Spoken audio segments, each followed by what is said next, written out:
Voy a esconder aquí.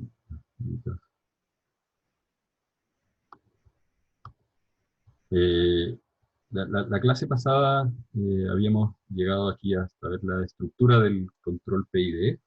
Eh, Teníamos un error, que es la diferencia entre la referencia y la variable eh, que estamos tratando de controlar.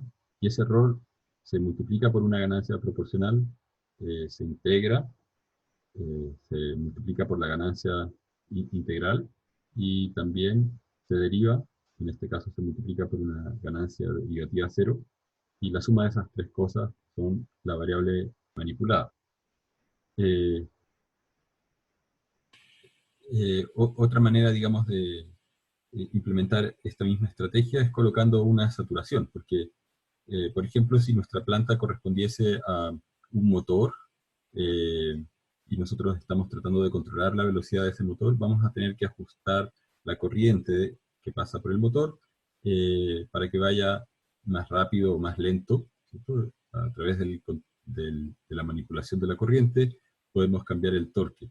Y si la corriente excede el valor permitido por el motor, podemos dañar ese motor. Por lo tanto, en la práctica lo que uno tendría es un bloque, como se muestra acá en esta figura, que es de saturación. Eso significa que la planta no va a reaccionar exactamente como el control PID diga, porque este es un PID ideal, pero otra cosa en la práctica es colocarlo en la planta y vamos a ver que el PID real va a tener límites, valores mínimos de corriente, valores máximos, si la planta fuese otro proceso, fuesen presiones o flujos, ¿no es cierto? Podemos tener flujos que van de cero hasta un cierto valor máximo, que es la capacidad de transporte de la tubería, o que la válvula deja pasar, pero no podemos tener flujo infinito ni señales que excedan la capacidad del sistema.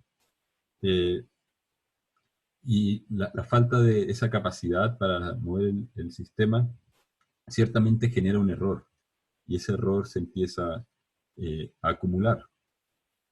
Entonces, en la práctica, cuando se detecta una situación de saturación, lo que se espera que ocurra es un error que se empieza a acumular. Por lo tanto, una estrategia que la comenté muy rápido al final de la clase pasada para tratar de limitar ese error que se va acumulando es utilizar algo que se llama la acción anti-windup. ¿Y en qué consiste? Básicamente en comparar lo que hay antes del saturador y lo que hay después del saturador. La señal a la salida del PID puede estar sobrepasando un cierto umbral, y entonces la diferencia entre esta señal y el umbral de saturación, que sería este límite, ¿no? Esta diferencia eh, aparece en este punto.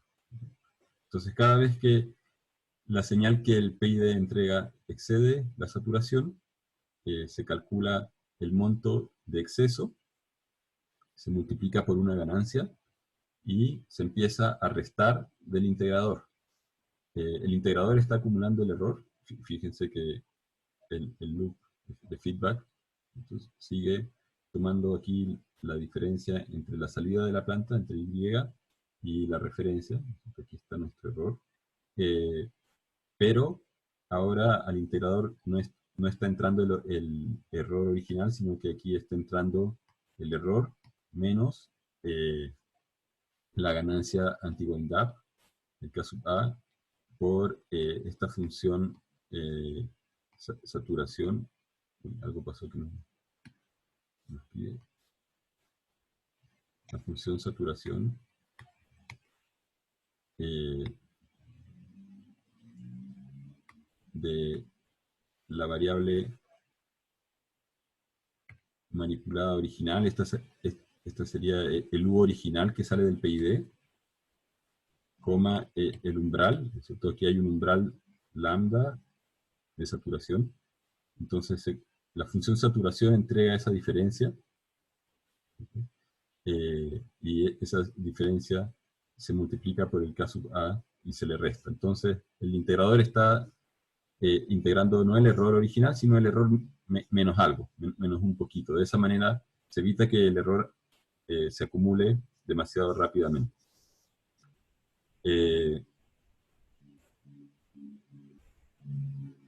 Entonces, esa es una estrategia. ¿Cómo se implementaría el PID en la práctica? Si ustedes tuviesen algo tan simple como la tarea de controlar la temperatura en una habitación o en un invernadero, ¿cierto?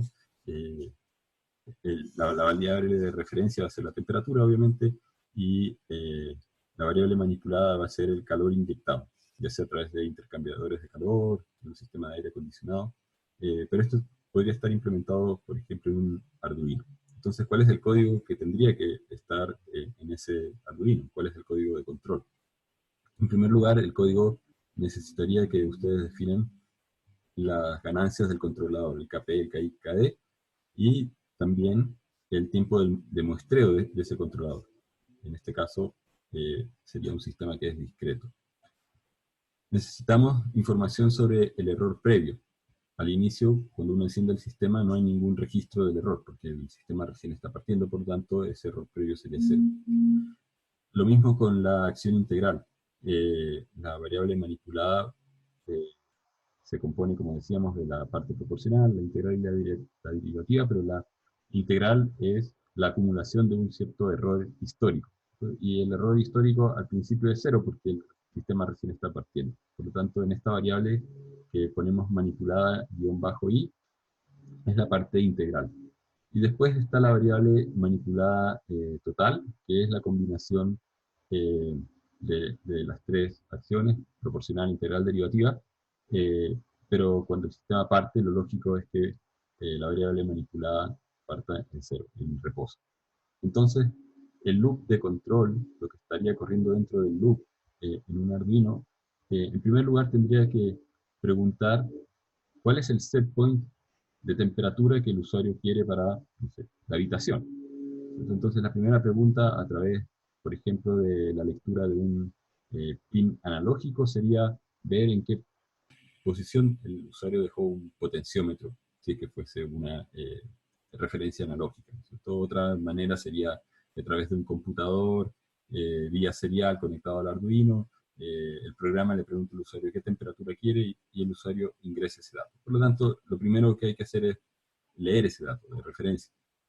Después, a través de otro pin analógico, uno podría hacer la conversión análoga a digital y preguntarle al sensor cuál es la temperatura que se está midiendo, ¿cierto? Esa sería nuestra variable controlada. Entonces podemos calcular el error que va a ser la diferencia entre el set point y la variable controlada.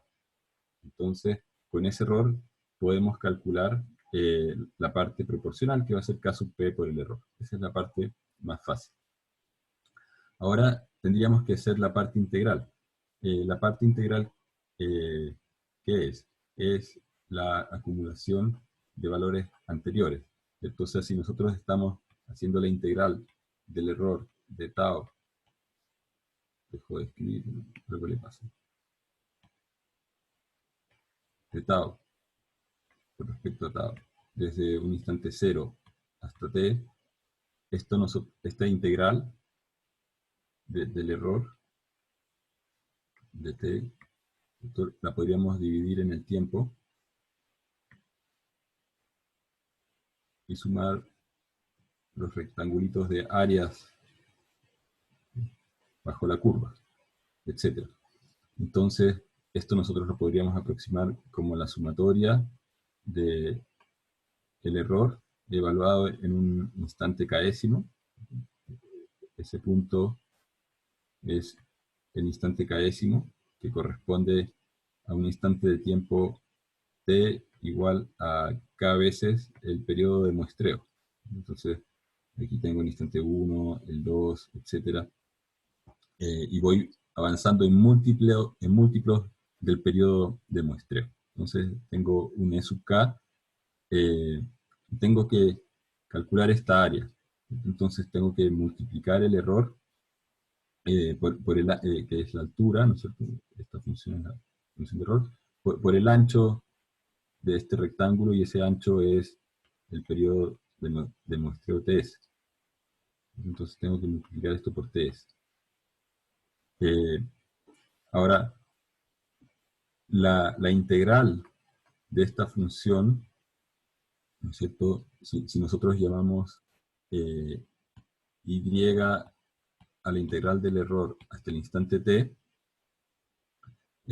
yo podría calcular la señal I de t como la integral que tenía hasta un instante t menos 1 más el error que tengo en un instante t por el periodo de muestreo t sub s. Entonces, este t menos 1 es lo mismo que k menos 1.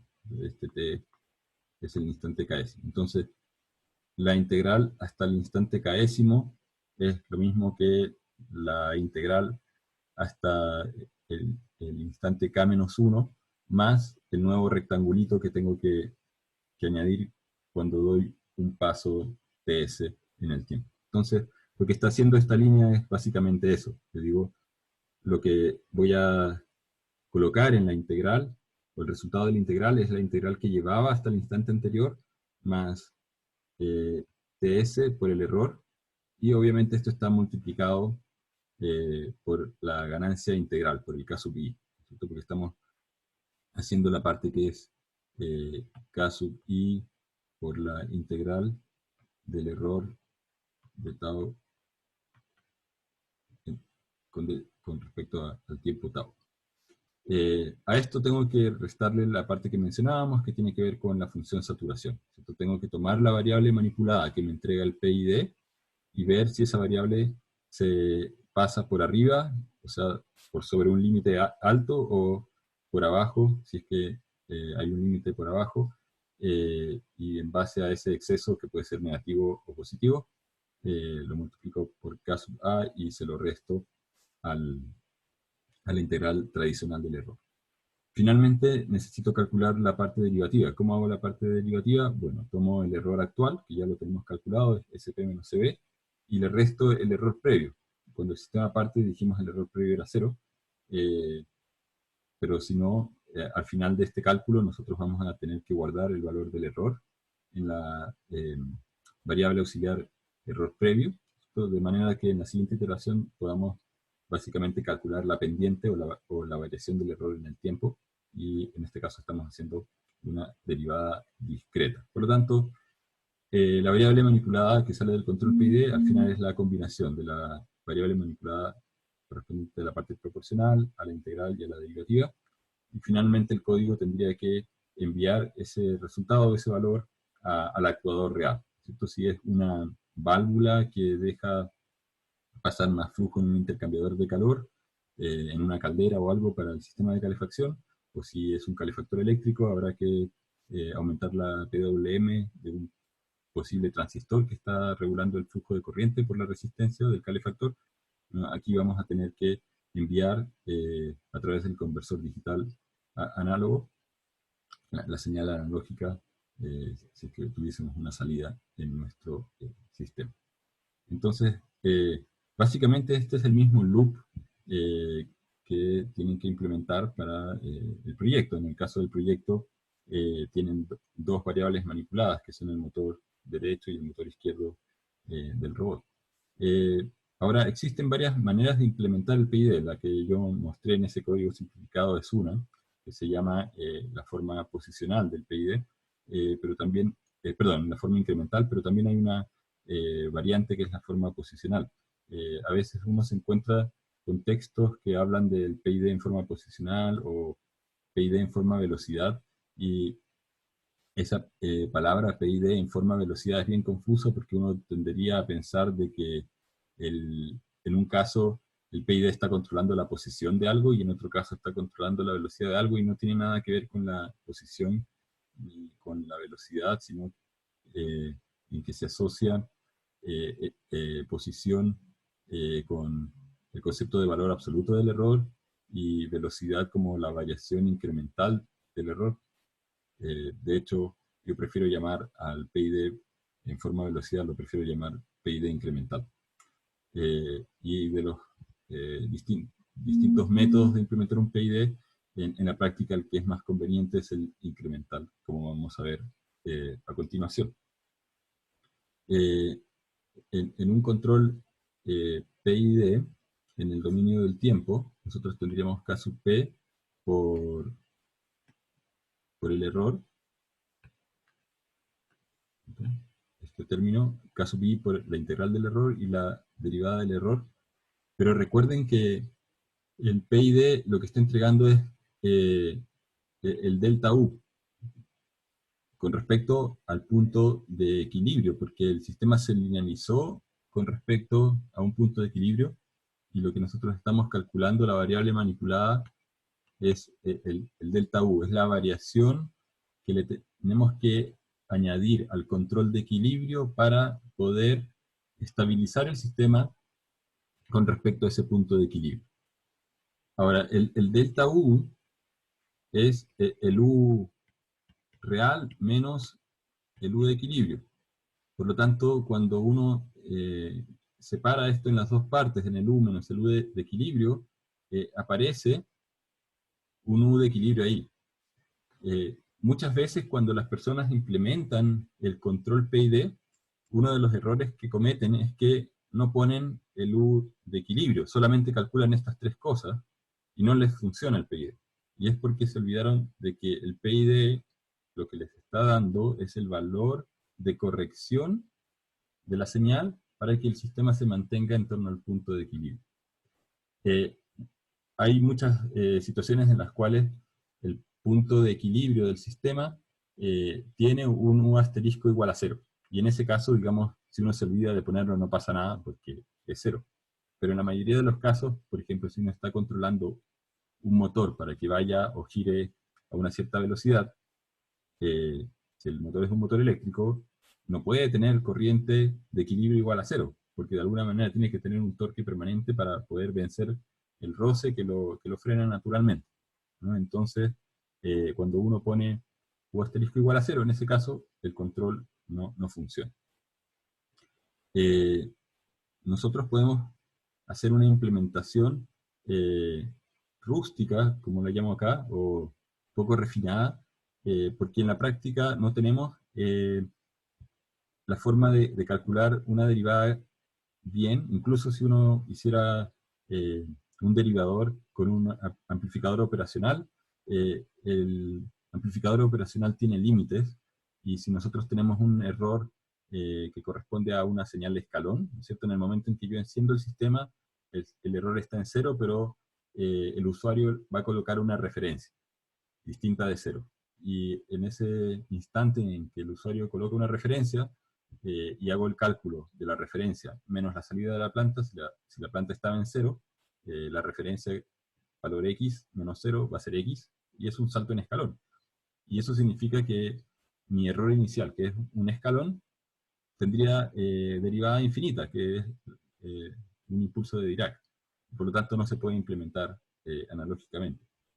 ¿Qué es lo que uno haría en la práctica? Uno diría, bueno, calculemos el error aproximadamente, como habíamos visto en el pseudocódigo anterior, tomando el error actual menos el anterior y dividiendo por TS.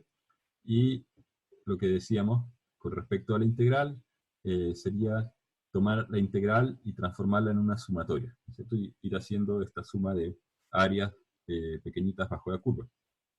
Entonces, uno podría decir que el PID discretizado es K por el error actual, KI por TS por la sumatoria de los errores, más KD dividido por TS por la diferencia de los errores, más ese U asterisco. Eso es lo que uno implementaría en el código, pero tiene desventajas. Primero, por lo que les decía, aparece este U estrella, que hay que calcularlo cada vez que uno cambia de punto de equilibrio. O sea, cada vez que el usuario pone una nueva referencia, implícitamente está diciendo yo quiero que este sistema se estabilice en un nuevo punto de equilibrio. Y por lo tanto necesito calcular un nuevo U asterisco. si las referencias que pone el usuario están cercanas al punto de equilibrio, tal vez no es tan dramático o tan grave el que uno no recalcule el U asterisco. Pero en otros sistemas sí es necesario. Y la otra desventaja que tiene esto, si se fijan acá, es que esta sumatoria va desde 0 hasta acá. Entonces, mientras más tiempo pasa, si yo implemento esta fórmula tal cual, significa que yo tendría que tener un registro de memoria gigantesco para ir aumentando nuevos datos a medida que el tiempo va transcurriendo. Por lo tanto, esta forma no es muy conveniente. Como les decía, no hay que confundir el control PID posicional con el control PID de posición. Son términos que se parecen, pero en un caso, control PID de posición se refiere a que efectivamente yo estoy controlando la posición de algo, ¿cierto? Podría ser la posición del eje en una correa transportadora, la posición de un vehículo. El control PID posicional se refiere a esta fórmula. Y uno dice que es posicional porque es una corrección que se calcula con respecto al punto de equilibrio. Por lo tanto, es un desplazamiento relativo con respecto a este punto de equilibrio. Si nosotros consideramos el PID en el dominio de Laplace, ¿cierto? En el dominio de Laplace nosotros tenemos K sub P por el error. La integral del error se escribiría de esta manera en Laplace y la derivada del error sería S por E de S. Vamos a ver en el siguiente capítulo cómo tomar un sistema analógico en el dominio de Laplace y pasarlo al dominio Z de los sistemas discretos. Y eso nos permitiría transformar formalmente un sistema o una descripción analógica, no con la aproximación rústica que mostré recién, sino con aproximaciones más formales.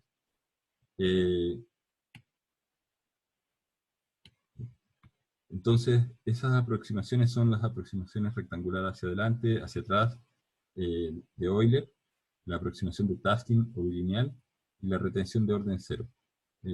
Ahora, digamos, no se compliquen con esas definiciones, porque como les digo, ya las vamos a ver. Si uno aplica la aproximación más exacta, que es la retención de orden cero, uno llega a esta fórmula para el PID.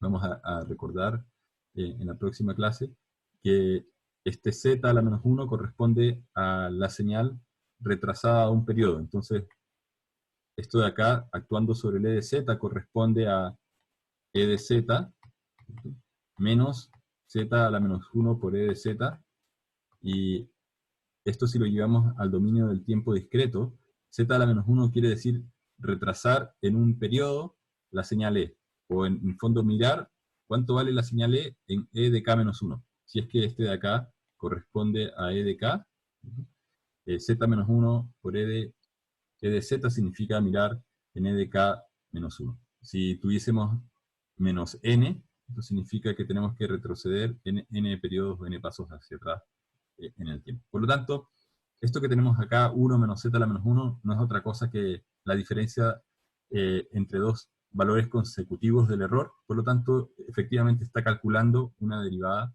que era lo que habíamos ya hecho de manera intuitiva, sin aplicar la retención de orden cero, que es el método formal. Ahora, cuando uno va a la integral, aquí no es tan obvio que nos resulte la fórmula que teníamos en el caso anterior, porque si se fijan, este operador de retardo en un instante del valor e no está en el numerador, sino que está en el denominador. O sea, esto podríamos multiplicarlo por z arriba y abajo, este sería, y se transformaría en un 1, y eso significa que el integrador discreto tiene una función de transferencia discreta que es distinta a la manera en que nosotros habíamos implementado la integral. ¿Ya? Esto solamente mostrárselos porque esa sería la manera correcta de implementar el PID en el dominio discreto. Tendríamos que pasar al dominio Z y después devolvernos al dominio del tiempo discreto. Si nos devolvemos al dominio del tiempo discreto, nos queda esta fórmula que está acá. Y fíjense en algo, que esta fórmula, a diferencia de la anterior, donde teníamos u más, o sea, donde teníamos toda una expresión más u asterisco, esta fórmula no tiene u asterisco. Esta fórmula, en vez de u asterisco, tiene el valor de u en el ciclo anterior. Entonces, el PID que se obtiene por el camino formal es un PID incremental, donde el nuevo valor de la variable manipulada es igual al valor que teníamos de la variable manipulada en el ciclo anterior, más una componente de corrección. ¿Qué tiene? Tiene la parte proporcional, la parte integral y la parte derivativa. Ahora, si uno ve esta fórmula para el PID, uno podría pensar, aquí la persona que lo hizo se equivocó. ¿Por qué? Porque tienen E, el error actual, menos el error anterior multiplicado por K sub P. Uno diría, pero ¿acaso esto no es una derivada? Parece una derivada. Me falta dividir por T y es la fórmula de la derivada. Sin embargo, está bien implementado. Al aplicar la definición correcta, aparecen estas fórmulas, que pueden ser un poco confusas. Y si las ven en algún texto, no es que estén mal. Hay algunos libros de control donde no explican esta fórmula ni explican la diferencia o el hecho que existen dos maneras de implementarlo.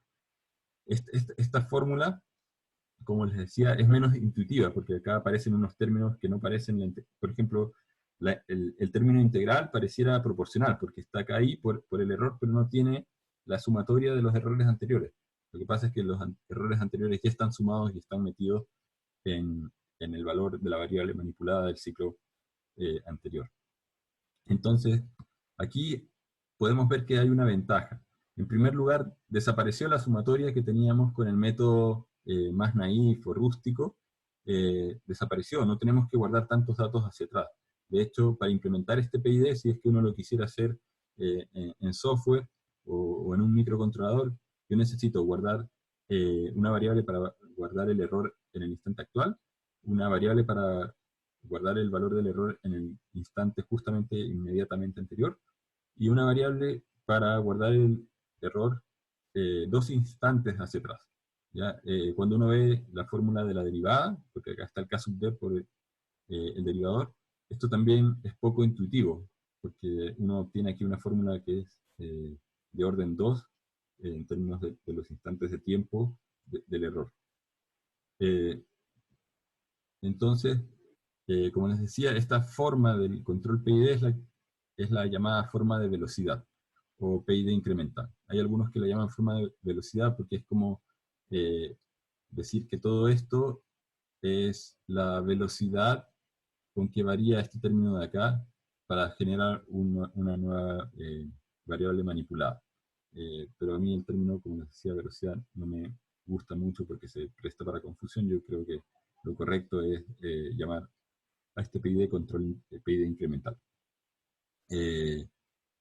Esto lo dejo como un ejercicio propuesto más adelante para que deriven, utilizando una aproximación de testing, la fórmula del PID discreto y la comparen con la que ya está hecha usando la retención de orden cero y con la versión rústica de pasar una ecuación analógica, donde aparecen integrales y derivadas, a una versión discreta. Y van a ver que les van a dar términos parecidos, pero dependiendo de la aproximación que uno haga, sale algo distinto. O sea, no son exactamente iguales. Y en la aproximación más simple, probablemente el código les resulte con una fórmula que alguien podría verla y pensar que está mal, pero es simplemente diferente por el hecho de haber usado otra aproximación. Entonces, ¿cuál es la relación que hay entre el PID posicional y el incremental? Si nosotros partimos de la versión rústica que hicimos al principio, por alguna razón se desconecta el lápiz y no me deja escribir. Vamos. Entonces, esta es la forma posicional. Tiene la integral, tiene el U asterisco. Nosotros podemos tomar esta forma posicional y calcularla en un instante anterior K-1, ¿cierto? Y es lo mismo que teníamos aquí. Esto es igual a esto, solamente que ahora tenemos K-1, acá estaba en K. Esta sumatoria antes llegaba hasta acá, ahora llega hasta K-1. Esta derivada, teníamos K-1, ahora tenemos K-1, K-2. Entonces, esta es el valor de la variable manipulada en K-1, y este es el valor de la variable manipulada en K. Fíjense que si nosotros restamos 1, a 1 le restamos 2, algo pasa que se desconecta. Si a 1 le restamos 2, nos va a quedar esta tercera ecuación. Vamos a tener U de K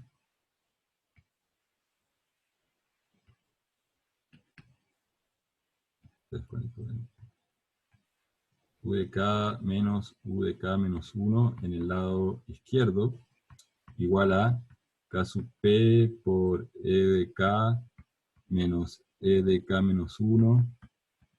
Estoy restando ese término al correspondiente, más, y aquí a la sumatoria le estoy restando prácticamente la sumatoria entera, excepto el último término, ¿no es cierto? Porque esta sumatoria en K-1 llega hasta K-1, la otra tiene un término más, entonces quedaría KI por TS por E de K, etc. El punto es que les queda esta fórmula, o sea, si este U de K-1 lo pasan para el lado derecho, les va a quedar que U de K es igual a U de K-1, y lo interesante es que este U asterisco y el U asterisco de acá se restan entre sí y desaparecen, y por lo tanto la versión incremental tiene este beneficio de que no tengo que preocuparme nunca más de cuál era el punto de equilibrio o el punto de linealización para efectos de recalcular la variable manipulada correspondiente.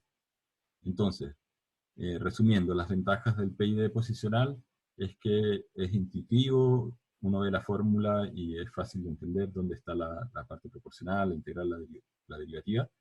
Las desventajas, primero que necesitan un arreglo de memoria que va creciendo, lo tienen que ir agrandando con la cantidad de muestras que hayan recolectado, requieren saber del U nominal, y el sintonizarlo es mucho más difícil. ¿Por qué?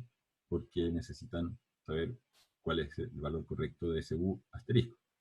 El incremental, en cambio, solamente necesitan un arreglo de memorias de largo 2, porque necesitan el instante, o sea, el error en el instante anterior y en 2 instantes para atrás. No necesitan saber cuánto vale el U asterisco, y la puesta en servicio, por eso mismo, de ese controlador, cuando uno lo está probando sobre un sistema real, más allá de la simulación, es más simple. Hay menos cosas que ajustar o que tunear.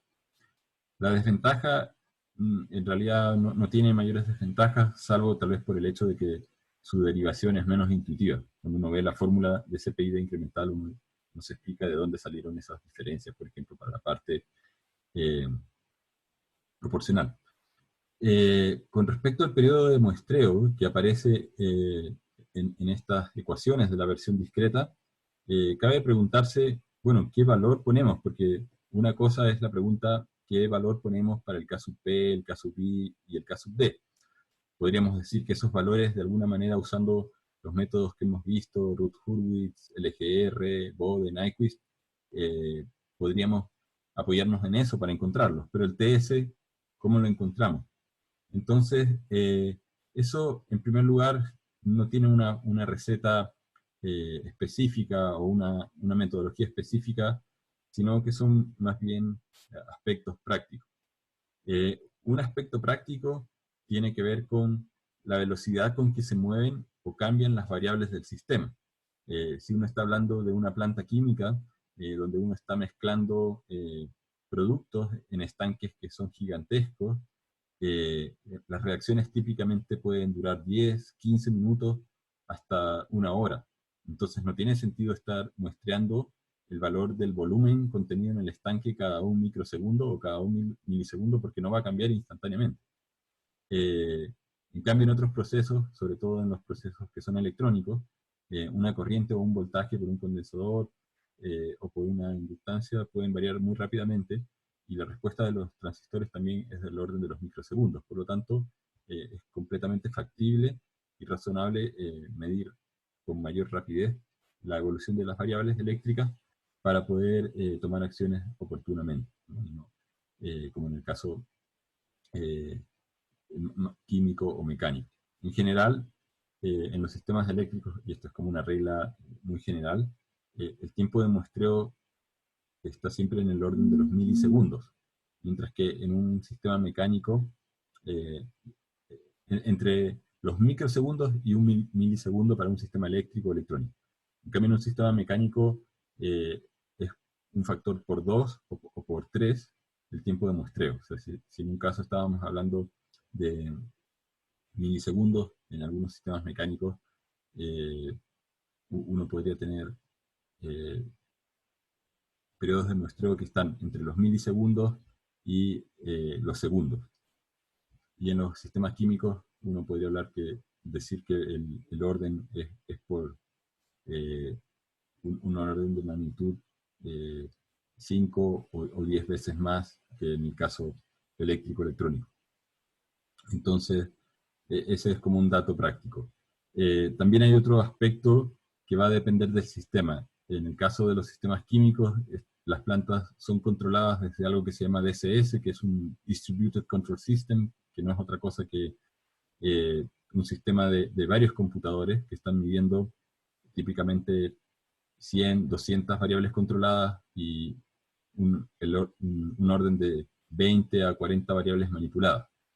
Entonces, ese sistema, como tiene que muestrear tantas cosas, no se puede dar el lujo de muestrear cada una de ellas a muy alta frecuencia. Primero porque se generan tráficos de datos gigantescos, y por otro lado, no tiene sentido, habría que almacenar muchos datos en la memoria del sistema, ¿no es cierto? Si multiplican,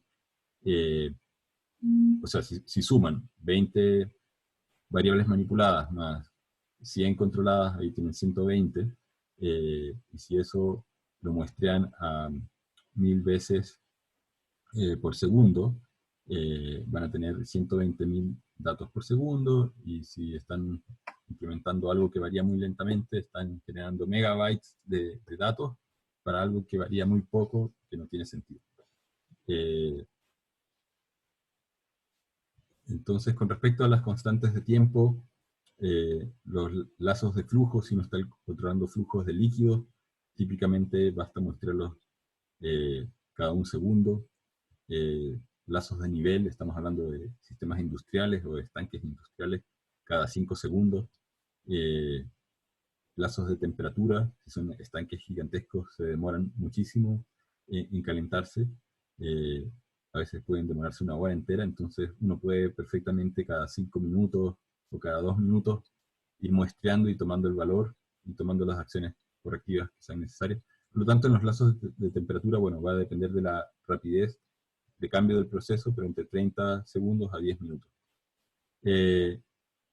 Así, si uno quisiera tener una regla muy, muy general para un sistema nuevo que uno no conoce, si uno tiene el modelo de ese sistema y uno encuentra la función de transferencia, uno podría separar la función de transferencia en sus polos y encontrar cuál es el polo más dominante de la planta. Es el polo que es el más lento. Entonces, es el polo que está más pegado al eje imaginario.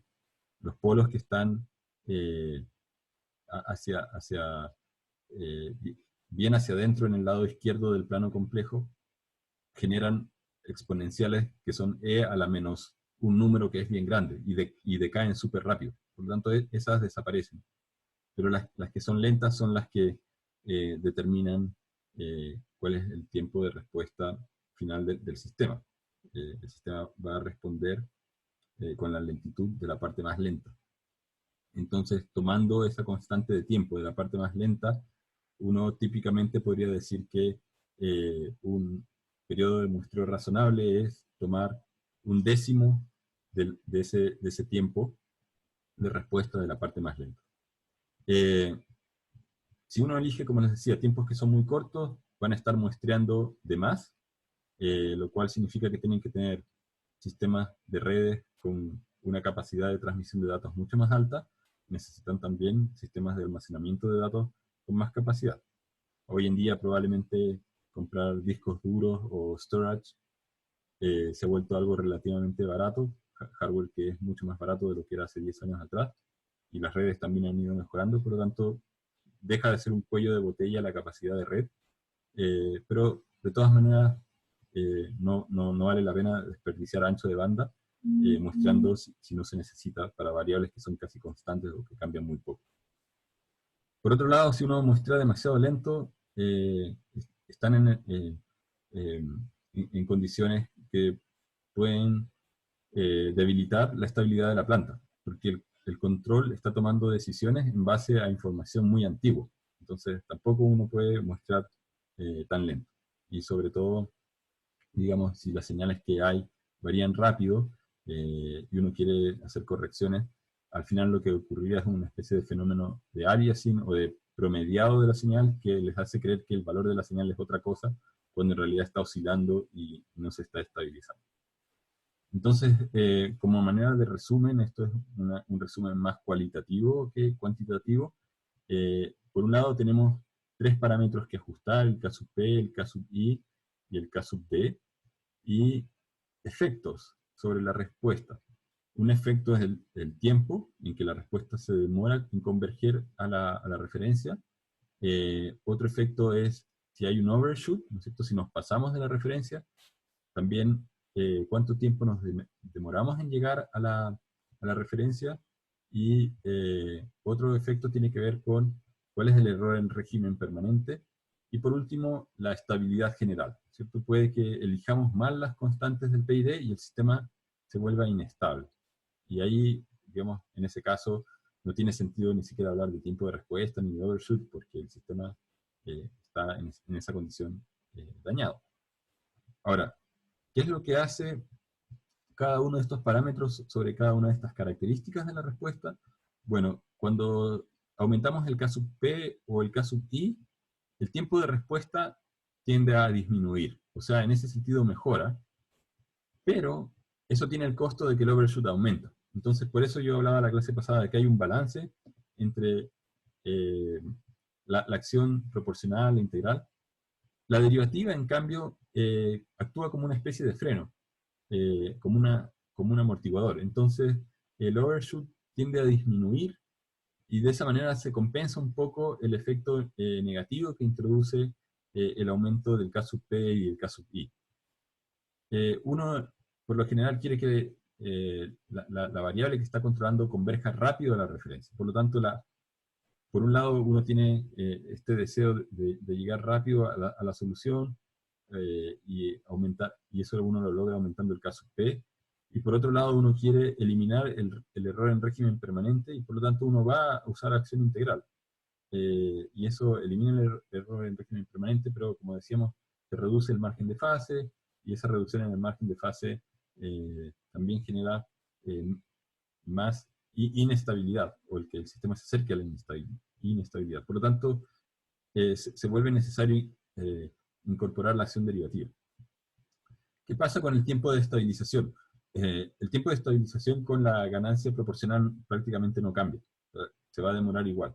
Y de hecho, con ganancias proporcionales solamente no se puede quitar el error en régimen permanente. Solamente se puede achicar. Uno podría aumentar el K sub P y el error en régimen permanente tiende a achicarse, pero no tiende a cero. A menos de que K sub P sea infinito, lo cual es obviamente algo que no se puede hacer en la práctica. Por lo tanto, hay que usar la acción integral, como les decía, y la acción derivativa sobre el régimen permanente no hace nada, porque cuando el error es constante, la derivada de una constante es cero, ¿no es cierto? Si estamos calculando la derivada del error, y el error es constante, esa derivada va a ser cero, y por lo tanto la acción derivativa no tiene ningún efecto en el error en régimen permanente. Yo puedo poner toda la acción derivativa que quiera y nunca voy a lograr corregir el error en régimen permanente. Ese error solamente se puede eliminar con la acción integral. Por eso es importante que tengan súper claro qué es lo que hace cada una de estas acciones.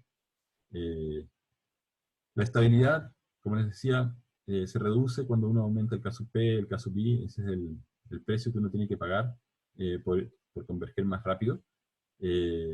porque va a aparecer más overshoot y más oscilación. La estabilidad se puede mejorar un poco si se aumenta el K sub D. Pero aquí, como puse en esa nota, dice si K sub D es pequeño. Porque el K sub D también tiene un efecto negativo, que no está puesto en esta tablita, pero las señales que uno tiene en el mundo real en realidad tienen ruido.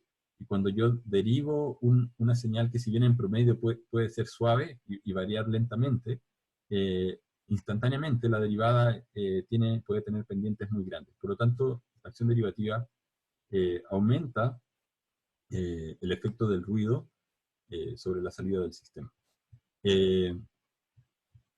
Tenemos algunos métodos prácticos que fueron desarrollados en forma empírica por Ziegler y Nichols. Y esos métodos se llaman los métodos de Ziegler-Nichols. Son dos personas distintas, escribieron un trabajo juntos basado en experiencia real, empírica, de diseño de controladores para procesos químicos.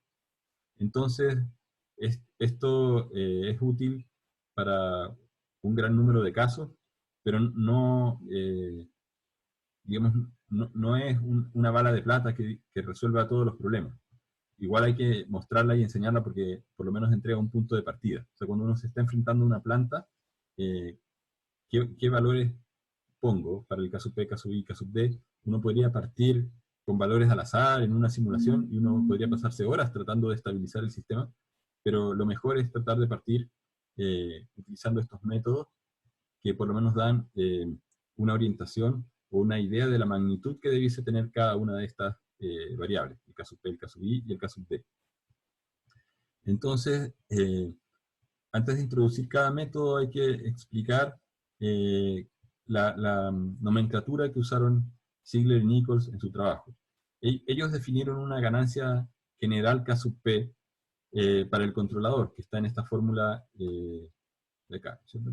Entonces, si se fijan, K sub P multiplica al 1, pero también multiplicaría la acción integral que está acá. eh, y después tenemos la acción derivativa. Entonces, aquí tendríamos, si multiplicamos el K sub P y lo pasamos para adentro, K sub K sub P partido por TI, este sería idéntico a nuestra constante de integración K sub I. Y si nosotros multiplicamos K sub P por T sub D, al multiplicar esto con el K sub P que está afuera, ese sería idéntico a la constante derivativa.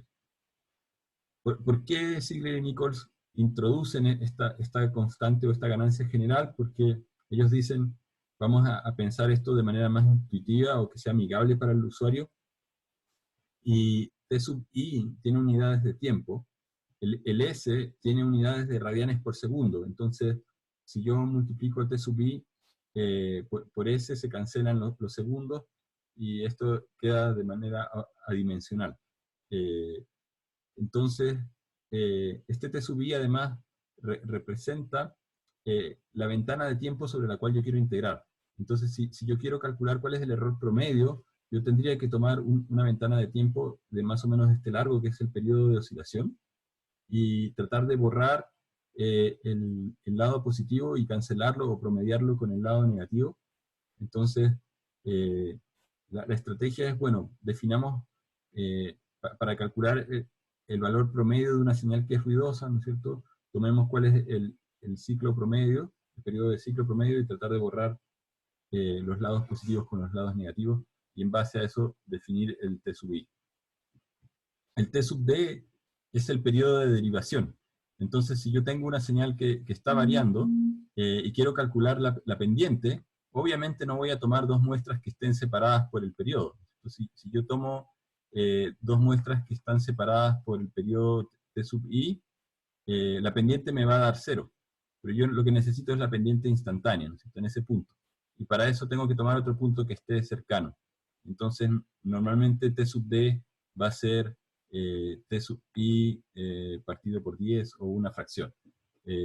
Esas son las reglas empíricas. Y por lo tanto, nos quedaría definir, bueno, cuánto tiene que valer K sub P para que el sistema no se haga inestable. Y una manera de ver esto es recordando lo que habíamos visto hace varias clases atrás cuando vimos respuesta de sistemas de segundo orden y tratar de poner K sub P para que el overshoot no sea mayor al 25%. Entonces, Ziegler-Nichols básicamente lo que hicieron fue decir, tomemos una planta tipo y asumamos que todas las cosas del mundo real se pueden aproximar a una función de transferencia de primer orden, donde hay una constante de tiempo, de respuesta del sistema, que es lo que yo les decía, el polo dominante, o el polo que es más lento, de todos los polos que el sistema puede tener. Además, el sistema puede tener algo de retardo, así que aquí hay un E a la menos LS, el sistema se demora en reaccionar, y el sistema tiene una ganancia para la entrada que uno le aplique. Entonces, en base a esa estructura tan simple, podemos decir que casi todas las plantas en el mundo real se pareciesen a eso. Ahora, es importante recalcar que ese supuesto también es bien fuerte porque está asumiendo que la planta patrón o la planta modelo es estable, esa planta es estable, y entonces este tipo de métodos, como el método de Ziegler-Nichols número 1, tiende a fallar cuando las plantas reales que estamos tratando de controlar no siguen ese patrón. Y esas plantas son las que son naturalmente inestables. Para esas plantas no se puede hablar de que tengan un tiempo de respuesta. Esas plantas divergen y no convergen a un valor. Entonces, el método de Ziegler-Nichols, el método 1, falla típicamente para plantas inestables. Por eso hay que primero ver cuál es la estabilidad de la planta en lazo abierto, si es inestable, tratar de no usar el método 1, sino que usar el método 2. Ahora, ¿cómo usamos el método 1? Es bastante fácil. Primero, tenemos que hacer un experimento en el mundo real con la planta que uno está tratando de controlar, o uno lo puede hacer también por simulación, y lo que uno hace es aplicarle un escalón a la planta de magnitud K sub 0. Entonces, yo aplico un escalón a la planta de magnitud K sub 0, y la planta responde, y se obtiene una respuesta que varía de esta manera, que tiene magnitud K, se demora aproximadamente T segundos en pasar del valor inicial al valor final, y hay un tramo muerto que es el tiempo de retardo. Inicialmente no pasa nada. Entonces, ¿cómo podemos encontrar, si hacemos el experimento en el mundo real, no sé, tenemos un circuito, le aplicamos una señal a la entrada, el circuito responde y se estabiliza después de un rato en otro valor? Bueno, tendríamos que ver cuál es el punto de inflexión de esta curva, ¿no es cierto? Definir ese punto, porque inicialmente tenemos una curvatura, la función es convexa, y después aquí en este periodo es cóncava, ¿no es cierto? Y aquí hay un punto de inflexión. Tendríamos que encontrar gráficamente ese punto, trazar la tangente que pasa por ese punto, cortar la tangente con la línea de referencia, con el valor de K, cortar esa tangente con el valor inicial, 0, y después medir este T, ¿cierto? Que es la diferencia entre estos dos instantes. Entonces, gráficamente eso es súper fácil de hacer si es que uno recolectó los datos, y después desde el punto inicial en el cual uno aplicó el escalón, podemos medir el tiempo transcurrido hasta ese punto, y en base a eso definir el valor de L. Entonces, teniendo el valor de T, de L y de K, vamos a esta tablita, y depende de lo que nosotros queramos construir, tenemos que poner los valores de las ganancias, ¿cierto? Entonces, si queremos hacer un controlador que es puramente proporcional, tenemos que poner K sub 0 partido por K. Recuerden, K sub 0 era el valor que le aplicamos de escalón a la planta, dividido por K por K. Si se fijan, K partido por K sub 0 es la ganancia de la planta. Porque nosotros, el K es la salida, corresponde a la salida, y el K sub 0 corresponde a la entrada. Entonces nosotros pusimos un escalón de amplitud K sub 0, y nos sale una especie de escalón que en realidad es una exponencial de amplitud K. Entonces, una vez que pasa la parte transitoria y estamos ya en un régimen permanente, el factor de amplificación de la planta es K partido por K sub 0. Esa es la ganancia estática. ¿Ya? Entonces, en esta fórmula, el K sub P, otra manera de ver el K sub P es que es T partido por L dividido por K partido por K sub 0, que es la ganancia estática. Entonces fíjense que mientras la planta tenga mayor ganancia estática, si tenemos una planta de la forma A partido por TS más 1, la ganancia estática de la planta es SA. Entonces, esto sería como nuestro A. Mientras más grande es el A, tenemos que usar un K sub P más pequeño, porque es lo que ocurre al multiplicar la planta por el controlador. ¿Se acuerdan cuando estamos haciendo el sistema realimentado? Siempre que estamos comparando con la referencia, el controlador lo metía dentro de la planta, ¿no es cierto? Al aumentar la ganancia nos acercamos más al lado inestable del plano complejo, muchas veces, y por lo tanto, mientras más grande sea este K, más pequeño es el K sub P que queremos usar para evitar acercarnos al lado malo. Eso es lo que hay adentro de esta regla. Pero después hay otro factor que tiene que ver con el tiempo de respuesta. Entonces, si el tiempo de respuesta de la planta es muy grande, porque se demora mucho en converger, bueno, tenemos que aumentar proporcionalmente K sub P a ese tiempo para que la respuesta se apure, ¿cierto? Mientras más lenta es la planta y se demora más en converger, tenemos que usar un K sub P más grande. Ahora, el retardo es algo que uno podría decir fastidioso, ¿no es cierto? Me molesta para la estabilidad, y mientras más retardo tengo, más hace probable que el sistema se vuelva inestable. Por lo tanto, si el L crece, tengo que alejarme del lado inestable, achicando el K sub P. Por lo tanto, si el L crece, tengo que achicar K sub P. Y esa es una regla básicamente empírica que desarrollaron Ziegler y Nichols.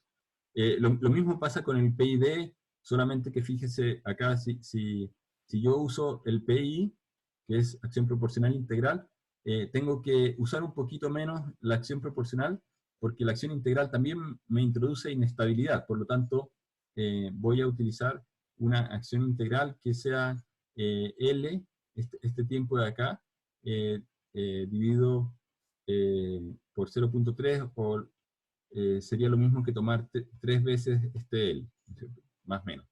Entonces estoy mirando 3 periodos de retardo L para tener una idea más o menos vaga de la historia de este sistema, y como el sistema se demora un periodo L en responder, entonces tengo que mirar al menos unos 3 L para atrás para ver qué está pasando.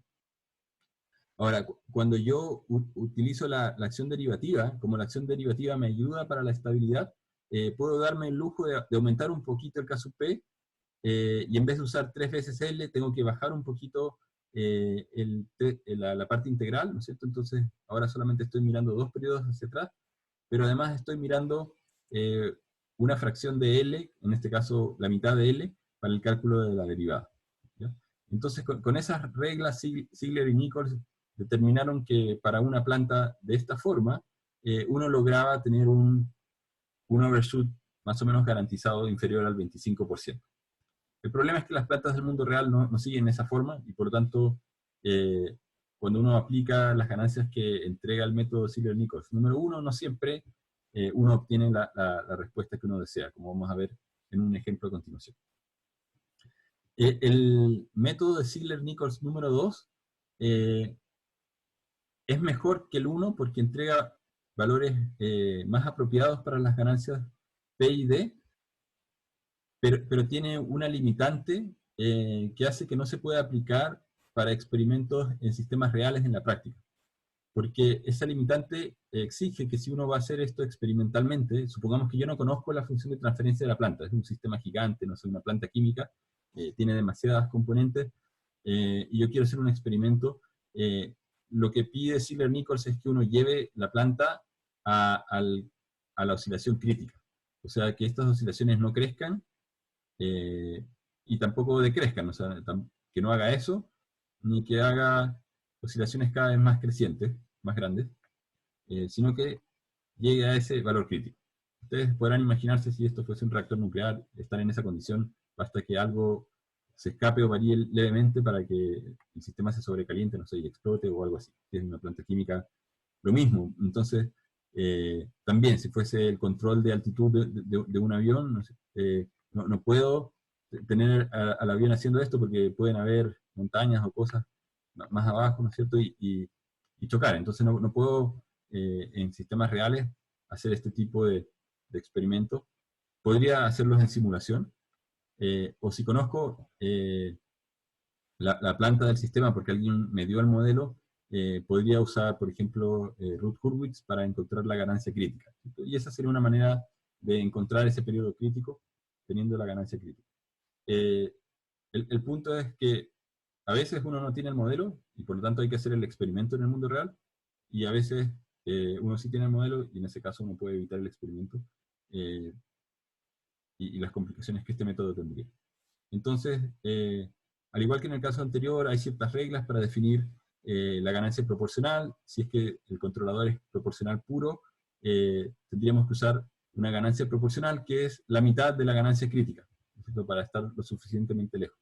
Si en cambio tenemos acción derivativa que nos ayuda a la estabilidad, tenemos que usar un poquito más de acción proporcional, o sea, en vez de 0,5, 0,6, la ganancia crítica, pero el periodo de integración lo ponemos como la mitad del periodo crítico.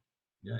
Este periodo de oscilación entre el inicio y el término de un ciclo es lo que se llama el periodo crítico, que es lo que está también dibujado acá entre los dos puntos mínimos de la curva.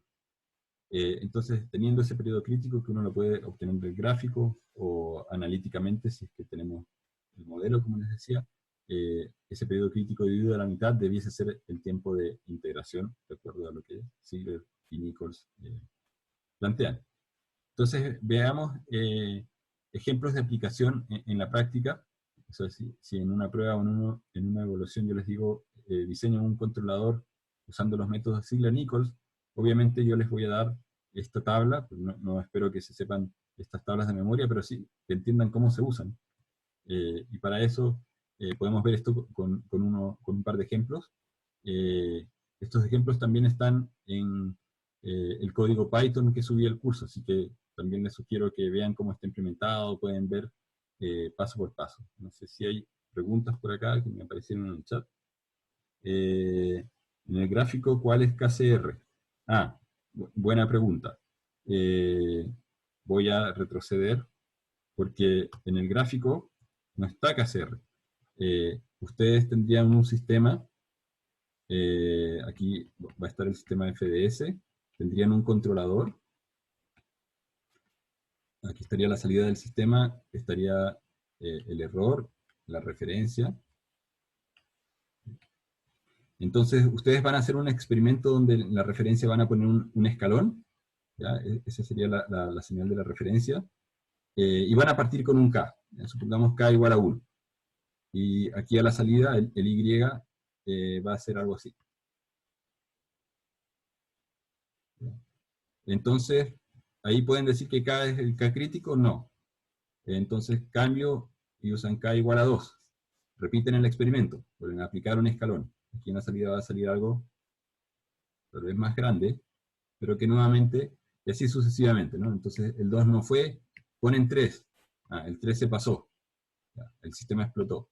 No era 3, es 2.4, no sé. Hasta que encuentren el K crítico. Entonces el K crítico no está en el gráfico, lo tienen que encontrar experimentalmente, y ese es el problema de hacerlo en la práctica.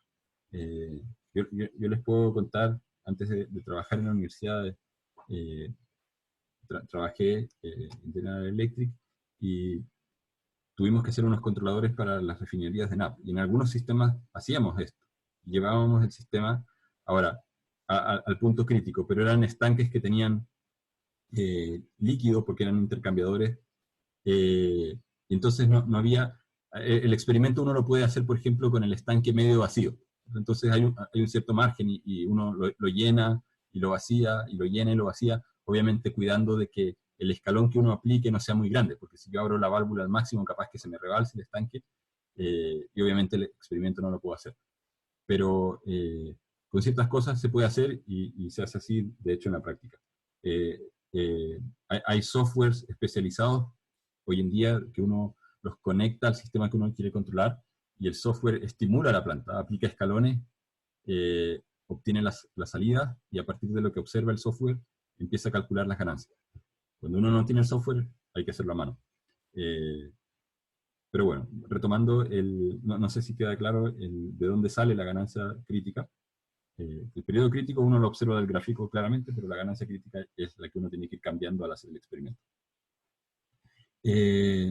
Ya, en este primer ejercicio tenemos una planta de primer orden que tiene una ganancia, 5 tercios, tiene un retardo L igual a 2, eh, y en realidad la ganancia es 5, porque este 3 es parte del TS más 1, ¿no es cierto? Entonces tenemos E a la menos LS, y tenemos 5 por fuera, y este T sería igual a 3. Entonces, aquí yo les estoy dando la planta, ustedes podrían ir directamente a la tabla y usar esos valores que ya están dados. No tienen ni siquiera para qué hacer el experimento de ponerle un escalón y medir las cosas. Pero lo estoy haciendo intencionalmente para que vean que los valores exactos que yo los puedo sacar del modelo, porque me están dando el modelo, también los puedo extraer del experimento, o sea, de lo que está en este gráfico. Entonces, para eso, en el código que está en Python, yo simulé esta planta, le apliqué un escalón y me salió esta curva de color azul. Ustedes ven acá. Entonces yo les dije, hay que encontrar el punto de inflexión. En este caso, el punto de inflexión no está a la mitad, porque como es una planta de primer orden, responde de esta manera, que es exponencial. De hecho, el punto de máxima pendiente está ahí. Y entonces si uno traza la tangente en ese punto, y uno después mide el punto de estabilización, siento que está acá en 5, se le está acabando la batería a mi lápiz, por eso se desconecta. Aquí tenemos ese instante de tiempo y la curva tangente parte ahí, cruzando el eje 0, por lo tanto ese sería nuestro TR. Esa es la amplitud, el A, y el retardo, el L es esto de acá. Ese es nuestro retardo L. Entonces, del experimento salió, viendo el gráfico, 3.36, L salió exactamente 2, porque yo simulé usando un retardo de Padé, un retardo 2, así que obviamente la simulación hizo el retardo que yo le puse.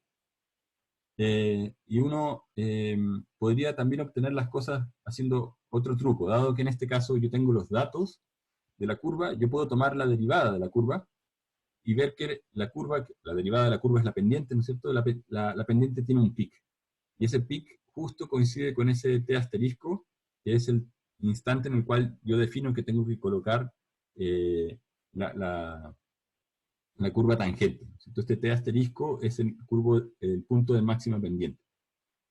Por lo tanto, el tiempo de respuesta, uno puede decir que es la amplitud, esto es un triángulo, se forma la amplitud A dividido por la base, que es TR, es igual a la pendiente. O sea, tengo la fórmula M igual a dividido por TR, o de otra manera, TR es igual a A partido por M. El M lo saco del gráfico, lo tengo, el A también lo saco del gráfico, lo tengo, así que tengo el tiempo de respuesta. Entonces, esta pendiente M es este número. Este número lo puedo sacar de manera exacta. Si yo derivo el gráfico, porque tengo, vean el código en Python, pero la función diff les permite calcular la derivada o el gradiente, les va a dar ese punto. De hecho, lo hice con dos funciones en el código. Lo hice con una función que se llama gradiente y otra que se llama diff. Y la azul está oculta de la naranja, prácticamente dan exactamente el mismo valor. Entonces, tengo el M, este es el M, y tengo la amplitud que está en el gráfico anterior. Por lo tanto, hago esa división y me sale el tiempo de respuesta calculado numéricamente, no analíticamente, pero con todos los decimales de precisión que quiero. Entonces, después hay que colocar, usando la tabla de Ziegler-Nichols, los valores en la fórmula, ¿no es cierto? Tengo el TR, lo tengo, el A lo tengo, el L lo tengo, y me sale este K sub P. Lo mismo, usando la tabla para hacer el control P y D, tengo el tiempo integral, el tiempo derivativo, y me salen estos valores. Entonces después, el K sub I, como les decía, es el K sub P multiplicado por el 1 partido por T sub I, sale este número. El K sub D es K sub P por T sub D, sale este número. Los pongo en mi controlador, simulo el sistema, eso también véanlo en el software, y me da esta respuesta que claramente no está cumpliendo de manera exacta con el 25%. Aquí de hecho se escapó, el overshoot está como en un 50%. Eso tiene que ver con algo. Si se fijan acá hay un ripple. Ese ripple sale del hecho de que para simular este retardo yo no lo pude simular de manera exacta. Lo tuve que simular usando un retardo de Padé como el que está en uno de los ejemplos anteriores para la parte de Padé de orden 20, y eso hace que en realidad la planta, esta planta no es de orden 1, es de orden 21, el orden de esta planta. Por lo tanto, estoy violando el supuesto que hace Ziegler-Nichols que tengo una planta de orden 1. Esa planta ya no es de orden 1, es de orden 20, en mi caso de orden 21. Entonces, obviamente no se cumple, pero por lo menos ya me dio ciertos valores de partida para tratar de estabilizar el sistema. Ahora, si yo quisiera hacer que el overshoot sea un poquito más chico, tendría que ponerle una acción proporcional un poco más pequeña. Ahora veamos el segundo método. El segundo método yo lo puedo calcular aumentando el K, y experimentalmente hice el experimento en simulación hasta que encontré el K crítico y me dio ese número, 0.5847. Eso lo hice jugando, aumentando el K del controlador puramente proporcional hasta que el sistema me diese esa respuesta. Y después en el gráfico medí este periodo. Y ese periodo me dio, de hecho si lo ven, esto sería como 2.5, acá estamos en 10, sería 7.5, bueno, el exacto es 6.9. Después meto esos valores en la tabla, en las fórmulas que están en la tabla, ¿no es cierto? Y salen estas ganancias para el controlador. Fíjense que no son las mismas ganancias que da el método 1. Se parecen, está 0.1, 0.3, la otra da 0.1, 0.40, o sea, me está dando un derivativo un poco más pequeño, y al simular el sistema, como que da una respuesta un poquito mejor, no tiene tanto, o sea, sigue teniendo una sobreoscilación de casi un 30%, pero no oscila tanto como el anterior, ¿ya? Entonces, efectivamente produce respuestas más estables, y en ese sentido ese método es mejor. Ahora veamos otro ejemplo, antes de terminar. Este es el control de un sistema que tiene 3 estanques en cascada. Entonces nosotros queremos controlar el nivel de líquido en el tercer estanque, pero nuestra variable manipulada está en el primero. Entonces, agregamos agua acá y se traspasa, y entonces hay una especie como de retardo implícito en el efecto que nosotros vemos acá sobre la altura de líquido del tercer estanque. Bien, ¿cómo hacemos esto? Recordando nuestro modelo para el estanque, nosotros teníamos una ecuación diferencial de primer orden que se podía reducir algo de esta forma. Esto h punto igual a alfa h más beta u. Y si nosotros ponemos 3 funciones, porque aquí estoy asumiendo que los 3 estanques son iguales, en cascada, nos va a quedar esta función de transferencia, porque al pasar esto a función de transferencia nos quedaba beta partido por s menos alfa, pero como hay 3 que están en cascada, nos queda beta cubo partido por s menos alfa al cubo. Y si uno hace el polinomio, nos queda esta función de transferencia. Claramente este sistema no tiene la forma patrón de Ziegler-Nichols, porque no es esta planta de primer orden con un retardo, sino que es una planta de orden 3. Pero vamos a ver que igual se puede aplicar el método. Entonces, si nosotros le ponemos dimensiones al área del estanque, a la sección de salida, a la fuerza de gravedad, etc., nos queda una función de transferencia con esos valores. Estoy acá asumiendo que voy a querer controlar la altura del líquido en un valor de referencia de 1 metro. Suponiendo que tengo un estanque de 1 metro de profundidad, o de 2 metros de profundidad, pero lo quiero nivelar a la mitad. Entonces, si primero nosotros vamos a ver cuáles son, cuál es el LGR, si yo utilizase un controlador puramente proporcional, veo que las raíces, en algún momento, como son 3 raíces que están en el mismo punto, van a seguir asíntotas distintas, pero hay 2 asíntotas que se pasan al lado derecho. Aquí está el eje imaginario, ¿no es cierto? Aquí está el S igual a 0, aquí tenemos parte real positiva, o sea, aquí están nuestros puntos críticos. Nosotros podríamos sacar esos puntos críticos del gráfico haciendo el LGR, como les decía, o podríamos hacer Routh-Hurwitz y sacar cuál es el valor crítico de esa ganancia. ¿Ya? Entonces eso lo podríamos hacer por LGR o Ruth-Hurwitz, y es muy importante que esos métodos que vimos los sepan hacer, porque si no, todo lo que viene después no lo van a poder calcular. Ya, aquí estoy haciendo el método de Ruth-Hurwitz, perdón, aquí estoy usando el método de encontrar el cruce por el eje imaginario, que es más asociado al método del LGR, pero como les decía, pueden hacer también el Ruth-Hurwitz. Entonces, eso me da dos cosas, ¿no?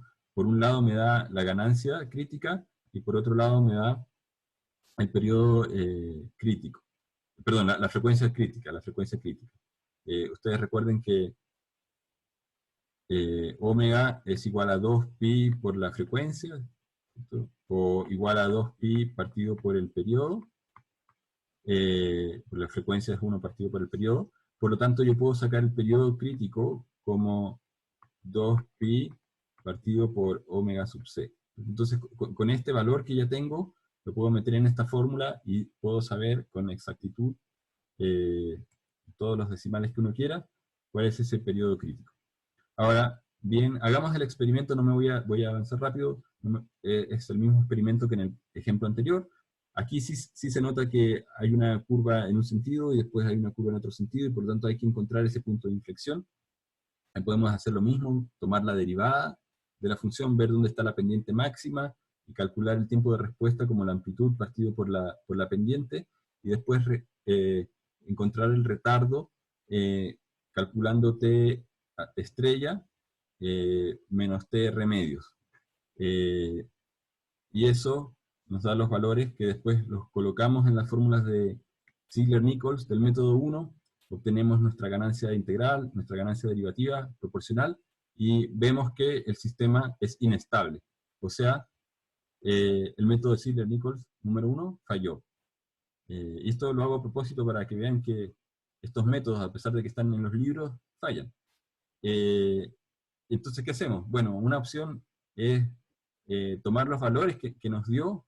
Claramente 96 está súper excedido con respecto a la ganancia crítica que teníamos, que era punto 26. No sé si hay alguna pregunta por ahí del chat. ¿Sí?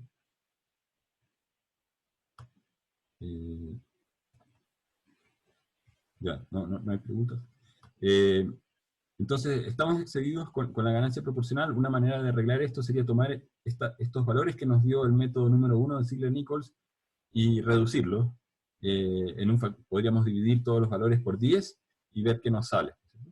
Pero antes de hacer eso, veamos qué pasa si nosotros reducimos la ganancia crítica a la mitad, ¿cierto? Porque teníamos la ganancia crítica a la mitad, y ponemos 13.47 en vez de 26, y el valor del integral que nos dio el método Ziegler-Nichols número 1 lo reducimos en un factor de 10. ¿Ya? Entonces, en vez de tener 3.8 algo, tenemos 0.38, y fíjense que tenemos una respuesta que ya es bastante más decente. Igualmente, esto está superando el overshoot en un 50%, y claramente, si uno quisiera tener una respuesta un poquito más amortiguada, necesitamos seguir reduciendo esta ganancia K sub P. Pero por lo menos ya nos dio un cierto juego de parámetros para partir con algo, y no estar a prueba y error buscando valores que funcionen. Ahora hagamos el método de Ziegler-Nichols número 2. El método de Ziegler-Nichols número 2, como les decía, de manera exacta lo podemos encontrar usando el LGR o Ruth-Hurwitz. Tenemos la frecuencia crítica, la cual nos permite calcular el periodo crítico, y con eso calculamos después el K sub P, el K sub I y el K sub D, y nos salen estos valores. Fíjense que el K sub P en este caso nos da 16, la ganancia crítica que teníamos era 26, así que estamos bien. En el caso del sistema el método número 2 de Ziegler-Nichols, nos ayuda a alejarnos de la ganancia crítica. Y Aquí tenemos una acción integral que es un poquito más grande que la que yo había puesto empíricamente, había hablado de 0,38, acá nos da 0,78, y tiene bastante acción derivativa. Y usando esas ganancias, obtenemos esta respuesta que es bastante decente, sigue siendo el overshoot bastante grande, pero tenemos un tiempo de estabilización o de convergencia de 140 segundos o algo así, ¿no es cierto? El tiempo de respuesta en esta planta igual es de varios segundos, como 10, por lo tanto, eh, el que esto sea 140 tampoco no es algo que sea tan dramático. Es 10 veces el tiempo de respuesta.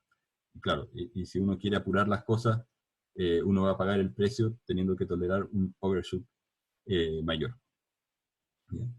Eh, entonces, para terminar esta clase, el método de lazo abierto es muy simple, hay que aplicar un escalón, eso hace que ese método sea muy popular, pero falla muchas veces y eso no lo dicen. ¿Ya? Cuando uno lo empieza a aplicar en sistemas reales, el método tiende a fallar, por lo que les acabo de mostrar en ese ejemplo. Y esas fallas se deben a que en la práctica es bien difícil a veces calcular esta razón t dividido en L, sobre todo porque L no está muy claro en muchos sistemas. A veces el retardo es tan pequeño que no hay cómo ponerle un valor a esto. Entonces, si uno pone L igual a 0, esto se va casi a un valor infinito.